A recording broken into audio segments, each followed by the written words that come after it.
ஆண்டவர் இயேசு கிறிஸ்துவுக்குள் எனக்கு அருமையானவர்களே, நம் ஆண்டவர் இயேசு கிறிஸ்துவின் நாமத்தினால் உங்கள் அனைவரையும் வாழ்த்தி வரவேற்கிறேன். பிரியமானவர்களே, கடவுளிடம் கூட நாம் வாதாடினால் நீதியை பெற்றுக்கொள்ள முடியும். ஆனால் வாதாடுகின்ற அளவிற்கு கடவுள் விட மாட்டார். ஏனென்றால் அவரே நீதியானவர். கிறிஸ்து இயேசு மிகவும் பிரியமானவர்களே, பொது காலம் 13வது வாரத்தில் வருகின்ற திங்கட்கிழமையில் நாம் என்று இருக்கிறோம். இன்றைய வாசக சிந்தனைக்காக நமக்கு கொடுக்கப்பட்டிருப்பது முதல் வாசகமாக தொடக்க நூலில் இருந்தும் நற்செய்தி வாசகமா மத்திய நற்செய்தியிலும் செய்தி கொடுக்கப்பட்டிருக்கிறது.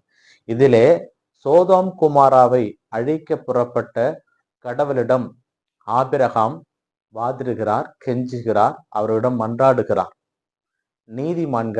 நீதிமான்களின் பொருட்டு அந்த நகரை அழிக்காமல் விட்டு விடுவீரோ என்ற கேள்வியை கேட்கிறார்.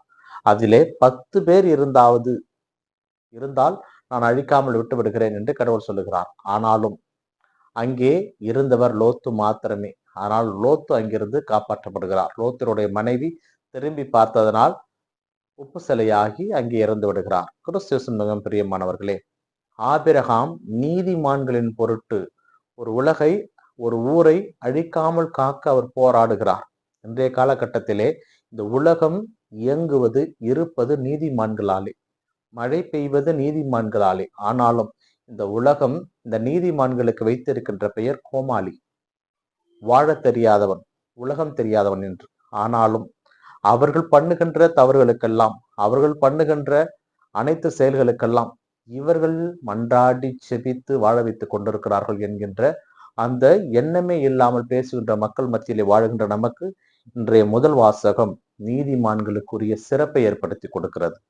இன்றைய நற்செய்தி வாசகத்திலே நம் ஆண்டவர் இயேசு கிறிஸ்து, ஆண்டவரே உம்மை நான் பின்தொடர்வேன், உம்மை விட்டு நான் எங்கேயும் செல்ல மாட்டேன் என்று சொல்லுகின்ற பொழுது ஆண்டவர் வரை பார்த்து சொல்லுகின்ற வார்த்தை இதுதான்.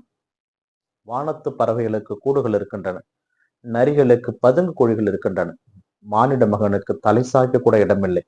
அப்படி இருக்கின்ற பொழுது என் பின்னே வந்து என்ன செய்ய போகிறார் என்ற கேள்வியை கேட்கிறார். அடுத்த கேள்வி, எனது தந்தை இறந்து விட்டார், நான் அவரை அடக்கம் செய்து விட்டு வருகிறேன் என்று ஒருவர் சொல்லுகிறார். அப்பொழுது அவருக்கு ஆண்டவர் சொல்கின்ற பதில், இறந்தவரை புதைத்து விடுவார்கள், நீ என்னை பின் செல். ஒருவர் ஆண்டவரை விட்டு விலக நினைக்கிறார், ஆண்டவரை அழைக்கிறார். ஒருவர் ஆண்டவரின் வர நினைக்கிறார், ஆண்டவரை விளக்குகிறார். எல்லாமே கடவுளுடைய சித்தம், கடவுளுடைய விருப்பத்தின்படிதான் இங்கு எல்லாமே நடைபெறுகிறது. அவர் விரும்பி ஏற்றுக்கொண்டால் ஒழிய அவர் பணி செய்ய யாரால் வர இயல முடியாது. ஆனாலும் இக்காலகட்டத்திலே பல பேர் பல முறையிலே இந்த அழைத்தலை பயன்படுத்தி கொண்டிருக்கிறார்கள். இந்த அழைப்பு பிழைப்புக்கானது அல்ல. இந்த அழைப்பு ஆண்டவருடைய நாமத்தை அறிவிப்பதற்கு. அந்த நாமத்தை அறிவிக்க தேவையான ஆசிரியரை நாம் கேட்டு தொடர்ந்து மன்றாடுவோம். இந்த நாள் உங்களுக்கு